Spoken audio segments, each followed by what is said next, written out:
आज हम बात करेंगे एक बहुत ही प्यारा चैप्टर है क्लास 11th का चैप्टर 2 स्ट्रक्चर ऑफ एटम, जहाँ पे एटम के बारे में बात की गई है। एटम क्या होता है? सब एटॉमिक पार्टिकल से मिलके बना होता है। सब एटॉमिक पार्टिकल क्या होते हैं? प्रोटॉन, इलेक्ट्रॉन और न्यूट्रॉन। न्यूट्रॉन कभी भी पॉजिटिव नहीं होता, कभी भी नेगेटिव नहीं होता। न्यूट्रॉन होता है न्यूट्रल। ठीक है। और हमें भी आगे क्वेश्चंस में काम आएगा। डेट इज़ क्या? प्रोटॉन का मास, इलेक्ट्रॉन का मास और न्यूट्रॉन का मास। तो हमारी बुक में एक पहले ही स्टार्टिंग में ही हमें दे रखा है एक्सपेरिमेंट डाल्टन एटॉमिक थ्योरी का, जहाँ पे बस हमें उसमें वो इतना इम्पोर्टेंट नहीं है, बस हमें उसमें से एक ही चीज़ याद रखनी है जो हमें बताई हुई है कि जो कैथोड होता है वो माइनस का होता है पर उसे प्लस पे रखा जाता है, और एनोड जो प्लस का होता है उसको माइनस पे रखा जाता है। बस अब आगे पढ़ते हैं। नंबर ऑफ़ एटम जो होते हैं नंबर ऑफ़ इलेक्ट्रॉन के बराबर होते हैं, और number of electron number of proton के बराबर होते हैं। ऐसा हमने क्लास 9 में पढ़ा था। Charge on electron is equal to charge on proton, और atomic mass is equals to number of proton of और न्यूट्रॉन्स। ठीक है। और अब हम इस चैप्टर में बेसिकली बात करेंगे जो कि है हमारा एम वेव। एम वेव क्या होता है? Electromagnetic wave. क्योंकि ई मतलब हो गया हमारा इलेक्ट्रिक फील्ड, एम मतलब हो गया हमारा मैग्नेटिक फील्ड। तो यहाँ पे बेसिकली हम किस चीज़ की बात करेंगे? नंबर ऑफ जो इलेक्ट्रोमैग्नेटिक वेव होती है वो वैक्यूम में ट्रेवल करती है, और उसका कोई मीडियम नहीं होता, और ये परपेंडिकुलर प्रोपोर्शन होता है। अभी बात करेंगे कैसे, बट अभी हम इसका ओवरव्यू ले रहे हैं कि what is the electromagnetic wave, और हम पढ़ेंगे स्पीड ऑफ लाइट, जो कि हमने पहले भी अपनी प्रीवियस क्लासेस में पढ़ रखा है। अब आगे बढ़ते हैं। अब यहाँ पे हमें बात करी गई है कि एक वेव क्या होती है। एक वेव होती है लाइक वाई एक्सिस है, ये एक्स एक्सिस है, और एक ऐसे इस पॉइंट से लेके इस पॉइंट तक ये ऐसे हमने बनाया है, ये जो वेव सा, तो ये एक वेव होती है, और ऐसे और सो ऑन। ठीक है। और ये जो है ये लैम्डा होता है। लैम्डा मतलब वेवलेंथ, वेव की लेंथ। वेवलेंथ मतलब वेव की लेंथ। और इसमें टाइम पीरियड भी होगा, क्योंकि किसी टाइम पीरियड से ही वो ऐसे जारी होगी, और फ्रीक्वेंसी भी होगी। फ्रीक्वेंसी का फॉर्मूला होता है 1 टाइम पीरियड।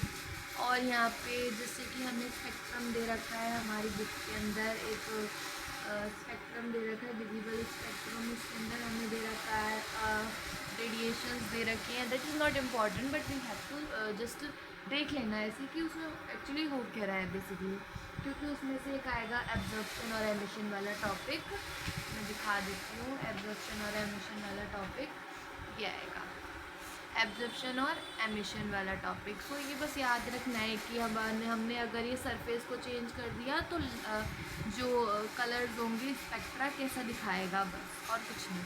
अब आगे हम बढ़ते हैं। इलेक्ट्रोमैग्नेटिक वेव के अंदर हम पढ़ेंगे black body radiation, photo electric nature, और variation of heat capacity of solid spectrum. तो और हम इसमें हाइड्रोजन स्पेक्ट्रम भी पढ़ेंगे। तो जो एम वेव होती है, या तो वो पार्टिकल में ट्रेवल करेगी, या तो वो वेव में ट्रेवल करेगी, या तो वो दोनों में ट्रेवल करेगी। ठीक है। और हम अब बात करेंगे ब्लैक बॉडी रेडिएशन की, जिसको BBR भी कहते हैं। ब्लैक बॉडी आप ऐसे समझो कि एक आइडियल बॉडी है। You have seen the black hole in movies, cartoon वगैरह वगैरह में। तो जो कार्टून्स में या कहीं भी 3D में अगर आपने कभी ना कभी ब्लैक होल के बारे में सुना होगा, तो ब्लैक होल क्या करता है बेसिकली, सारी जो एनर्जी होती है, सारा जो उसके आसपास जो भी कुछ होता है, वो अपनी तरफ उसको अंदर एब्जॉर्ब कर लेता है। मतलब अगर हम, ये तो एग्जांपल हो गया कि ब्लैक होल कैसा होता है, वो कैसे क्या करता है। तो यहाँ पे जो ब्लैक बॉडी होती है वो जो उसका काम होता है कि वो ना रेडिएशंस को एब्जॉर्ब कर लेती है। पर यहाँ पे इसके अंदर एक और बात होती है कि ये जो एमिट भी कर लेती है। एमिट मतलब वापस भी दे देती है रेडिएशन को। तो एक जस्ट इमेजिन करो एक बॉडी है उसके अंदर बहुत सारी जो रेडिएशन है वो जा रही है क्योंकि वो उसको एब्जॉर्ब कर रहा है। उसके बाद जब हमें रेडिएशन चाहिए होगी तो वो एमिट भी कर देगा, एमिट मतलब वापस दे देगा। ठीक है, अब आगे बढ़ते हैं। तो यहाँ पे हमें ये बताया गया है कि अगर मैं बात करूँ एक ये एक्स एक्सिस है, ये वाई एक्सिस है, बट डोंट सी दिस, हमें यहाँ पे ये इंटेंसिटी दिखा रहा है इधर वाई एक्सिस पे, और ये लैम्डा दिखा रहा है इधर की लैम्डा इधर दिखा रहा है। और इसमें दो टाइम दे रखे हैं, एक T1 है और एक T2 है। तो हम यहाँ पे देख रहे हैं जब इंटेंसिटी बढ़ रही है तो वेवलेंथ कम हो रही है, और जब इंटेंसिटी और ज़्यादा बढ़ रही है तो वेवलेंथ और ज़्यादा कम हो रही है। तो यहाँ से हम ये कह सकते हैं कि जो टाइम है वो इन्वर्सली प्रोपोर्शनल है लैम्डा के। ठीक है, अब वेव एक्सप्लेन करते हैं। वेव एक्सप्लेन कैसे होगा? पार्टिकल में वेव मैंने बताया पार्टिकल में ट्रैवल कर सकती है, पार्टिकल में या फिर किसमें, वेव में या फिर पार्टिकल में। और जो वेव है वो तो ऑब्वियसली पार्टिकल में ट्रैवल करेगी। तो एक क्वांटम थ्योरी होती है, हमारी बुक में क्वांटम थ्योरी दे रखी है, तो वो क्वांटम ने ही दी थी, क्वांटम नाम के साइंटिस्ट ने, प्लैंक्स क्वांटम थ्योरी थी। उसमें उसने ये बताया था, जस्ट इमेजिन कि अगर आपको किसी चीज़ को पाना है एंड आपको you are thinking a pen about, आप एक म्यूज़ियम में गए, वहाँ पे आपने एक पेन देखा जिसकी प्राइस थी 1.5 लाख या 1.5 करोड़ वॉट, बहुत प्रीशियस था, एंड यू आर थिंकिंग कि काश ये मेरे पास होता, मुझे ये चाहिए था। तो जो आपकी एनर्जी है, जो आपने सोचा, जो आपकी एनर्जी बनी, वो एनर्जी आपकी उस तक लगी, तो हो सकता है कि वो पेन कभी आपका हो जाए। ऐसा काफ़ी बार होता है, जैसे यू आर थिंकिंग अबाउट कि मुझे आम खाने का मन कर रहा है, तो अगर आपका आम खाने का मन कर रहा है तो शाम को आप देखते हो कि आपकी मम्मी या पापा मार्केट से आपके लिए आम लेके आ जाते हैं, क्योंकि आपने उस चीज़ के बारे में अपनी इतनी एनर्जी लगाई और कहीं से मैंगो की एनर्जी जाके आपकी एनर्जी से कनेक्ट करी और आपने उस मैंगो को हासिल कर लिया। That is the quantum theory. But ये तो एक एग्जांपल हो गया डेली लाइफ का। मैंने डेली लाइफ के एग्जांपल इसलिए बताया ताकि हम इमेजिन कर सकें, इमेजिनेशन अपनी बढ़ा सकें बस। तो हमें बेसिकली क्या पता करना है, जो सन होता है, सन अगर हम देखें तो जो सन होता है एक, वो अपना जो वो अपनी सनलाइट हमारे ऊपर मारता है, वो क्या वो स्ट्रेट मारता है या तो फिर वो पार्टिकल्स में मारता है। अगर हम ऐसे देखें तो हम वैसे जनरली हम सन को ज़्यादा देर तक देख नहीं सकते क्योंकि वो चुभेगा आँखों में, बट अगर हम देखते हैं तो हमें ऐसा लगता है जो उसकी लाइट है वो सीधी सीधी आ रही है, बट हम तो उसको देख ही नहीं पा रहे ना। So we can how we can जज कि वो सीधी सीधी आ रही है। बट यहाँ पे एक थ्योरी हमें बताई गई है फोटो इलेक्ट्रिक इफेक्ट के अंदर, कि अभी हम फोटो इलेक्ट्रिक इफेक्ट पढ़ेंगे, बट उससे पहले हमें फोटोन पढ़ना है। फोटोन के अंदर क्या होता है कि जो सन है हमारा, सन जो है पार्टिकल में हमारे ऊपर लाइट मारता है, जैसे कि ये सन है और ये पार्टिकल्स में लाइट मार रहा है, और एक पैकेट ऑफ पार्टिकल को हम कहते हैं फोटोन।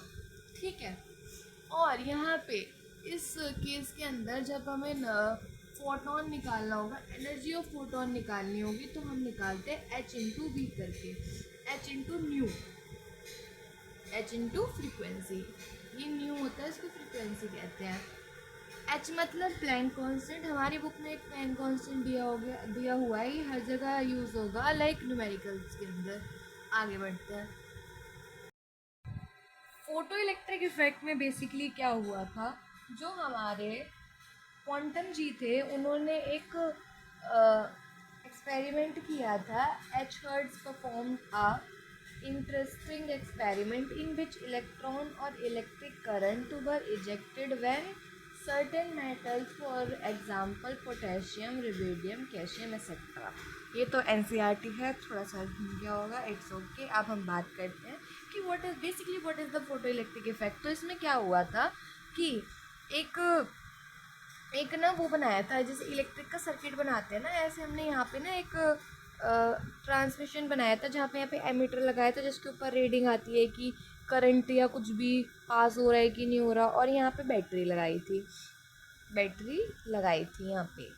और ये एक वैक्यूम चैम्बर था, जो कुछ भी कह लो, वैक्यूम चैम्बर वॉटेवर। तो ऊपर से ये यहाँ पे एक डिटेक्टर लगाया था, जैसे कि जब भी हम डिटेक्टर लगाते हैं यहाँ से करंट फ्लो होता है वगैरह वगैरह, वही वाला टॉपिक है। तो यहाँ पे हमने डिटेक्टर लगा दिया, ऊपर से हमने लाइट मारी किस पे, मेटल सरफेस पे। मेटल कोई से भी हो सकता है, ये हमें एनसीईआरटी में दे रखा है, potassium, rubidium, calcium, whatever metal आप ले सकते हो। इस पर मैंने लाइट मारी, मारती गई और मैंने लाइट इतनी ज़्यादा फ्रिक्वेंसी से मारी कि वो जो इलेक्ट्रॉन है वो एक्साइट होके बाहर निकला। और जैसे मैंने आपको मारा, चाटा, तो आप भी तो अपना रिएक्शन दिखाओगे। Every action has equal and opposite reaction. तो वही बात है फिज़िक्स का टॉपिक। तो यहाँ पे जैसे इलेक्ट्रॉन मारा तो इलेक्ट्रॉन वापस भी आएगा। मतलब इलेक्ट्रॉन मारा आए, सॉरी, मैंने बोला कि हमने लाइट मारी किस पे, मेटल सरफेस पे। मेटल के अंदर बहुत सारे एटम थे, एटम के अंदर से इलेक्ट्रॉन निकले और इलेक्ट्रॉन कहाँ पे जाके स्ट्राइक करे, डिटेक्टर के ऊपर। जब वो डिटेक्टर के ऊपर जाके स्ट्राइक करे, एमीटर में रीडिंग आई और बैटरी चार्ज होने लगी। अब यहाँ से हमें क्या बताया गया है कि एक ना मिनिमम फ्रिक्वेंसी होती है जिसको कहते हैं हम थ्रेशोल्ड फ्रीक्वेंसी। इसके ऊपर क्वेश्चंस होते हैं। और थ्रेशोल्ड फ्रीक्वेंसी क्या होती है? It is the minimum amount of frequency of incident radiation which is required for photo electric effect, जो कि फोटो इलेक्ट्रिक इफेक्ट के लिए रिक्वायर्ड होती है। कि मिनिमम एनर्जी कितनी चाहिए होगी इलेक्ट्रॉन को उसकी सरफेस से बाहर आने के लिए, एटम के अंदर से बाहर आने के लिए।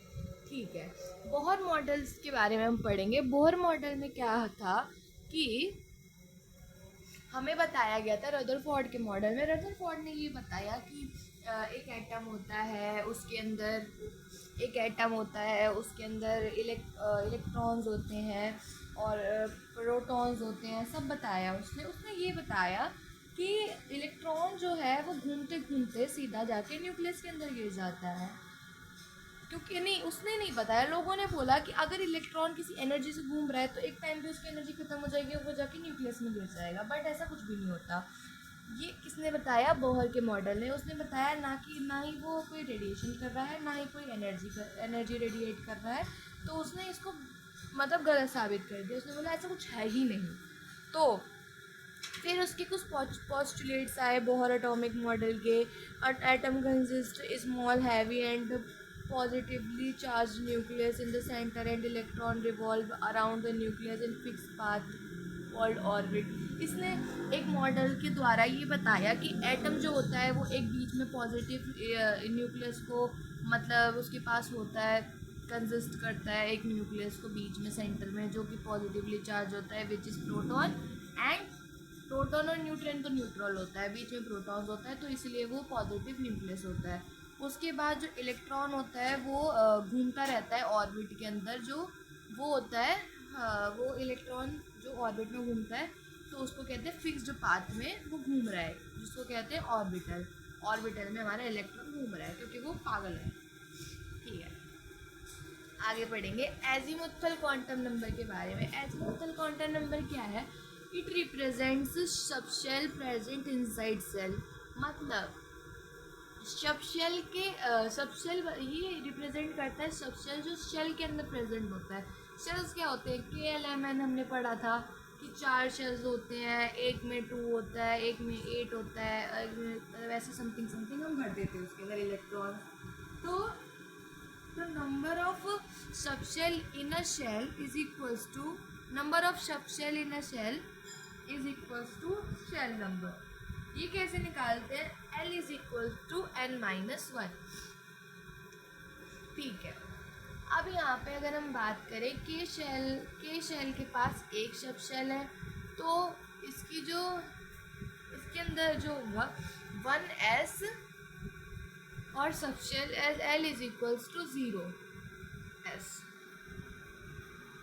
ये याद कर लो कि K जो होता है उसमें L 0 होता है, L जो होता है उसमें 1 होता है L की वैल्यू, और M जो होता है उसमें L की वैल्यू कितनी होती है?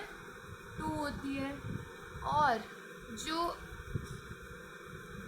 N होता है उसमें L की वैल्यू 3 होती है। तो यहाँ पे हम बेसिकली बात करें SPTF के बारे में, जो कि सब शेल है। ये तो शेल हो गए ना KLMN। तो जो पहला सब शेल होता है जो जो कि होता है एस के अंदर 0 होता है एल, और जो पी होता है उसके अंदर एल 1 होता है, और जो डी होता है उसके अंदर एल 2 होता है, और जो एफ होता है उसके अंदर एल 3 होता है। इसके बाद कुछ रूल्स हैं वो पढ़ेंगे।